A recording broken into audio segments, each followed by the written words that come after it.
Salut maker et graphiste en herbe, on va voir aujourd'hui comment utiliser l'outil Shell, donc le fameux outil coq qui va nous permettre de générer par exemple un arrosoir. Alors, ici, on va voir l'astuce. L'astuce est assez simple, il faut considérer que avant d'appliquer Shell, il vaut mieux avoir un volume avec des éléments qui soient déjà fusionnés. Je m'explique. Donc je vais créer un nouveau sketch au niveau du sol, donc create sketch. Ensuite, un cercle, raccourci C. Donc là, je vais faire aller 8 cm. Voilà. Je vais donc lever cet élément, donc extrude, E. Donc je clique dessus, je lève, je vais mettre allez, 8 cm également. Voilà, 80-80. Ici, j'ai un premier élément. Ce que je veux, c'est donc créer le bec verseur. Alors, dans body, ici, je vais appeler cet élément principal. Je vais l'appeler corps. Voilà, comme ceci.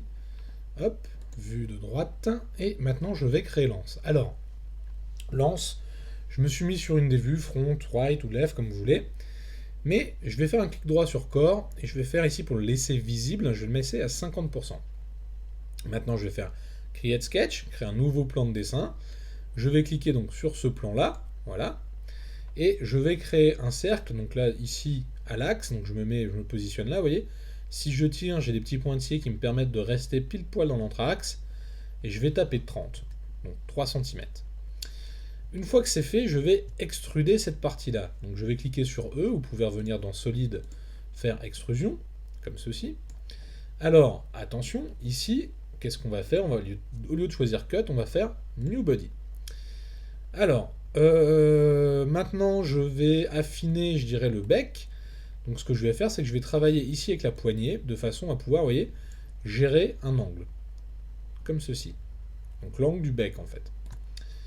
Je clique sur OK. Donc là, j'ai bien deux objets, corps 1, body 2, qui est en fait le bec. Voilà.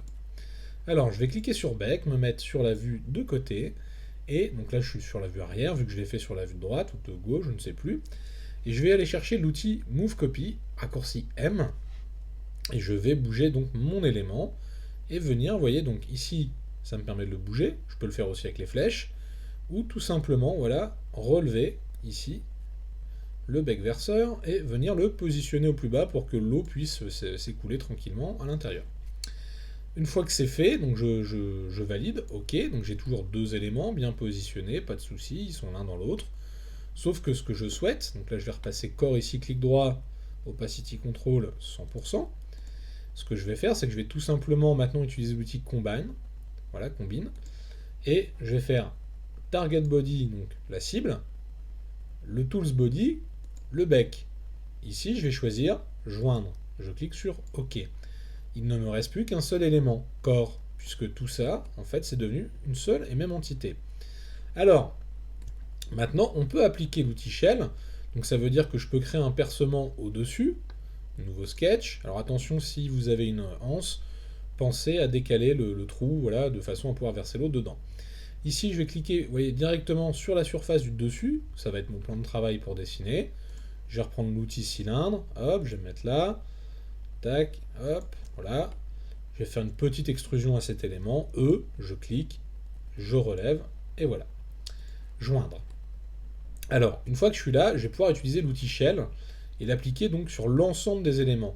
Il aurait été beaucoup plus compliqué de faire d'abord Shell sur le corps principal et de venir remettre un volume, puisqu'il aurait fallu appliquer ensuite l'outil Shell. Autant penser directement à la modélisation, se dire je fais un volume complet, voilà, tranquillement, et ensuite je viens appliquer Shell sur l'ensemble. Pour ça, je viens donc sélectionner l'outil coq Shell, ici, on retrouve le raccourci en haut, sinon.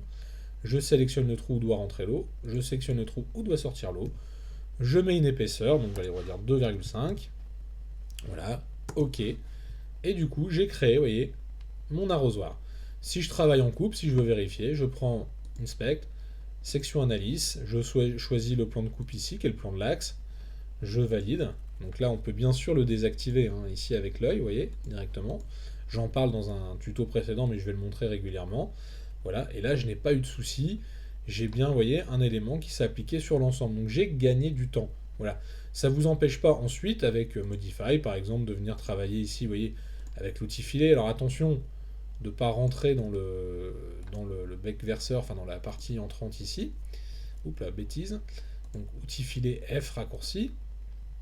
Voilà, hop, on va travailler l'outil filet comme ça, tac. Éventuellement, vous pouvez même sélectionner celui-là et celui-là, vous voyez, hop, tac, filet, on peut en avoir deux en même temps, ça pose pas de problème, il sait faire. Par contre, à un moment donné, forcément, il va faire des bêtises, donc on s'arrête. Donc là, hop, je suis content, je m'arrête. Voilà. Donc ça m'a permis de créer une petite coque. Donc si vous avez des tuyaux, des choses qui sont interpénétrantes les unes les autres, n'hésitez pas à les fusionner ensemble.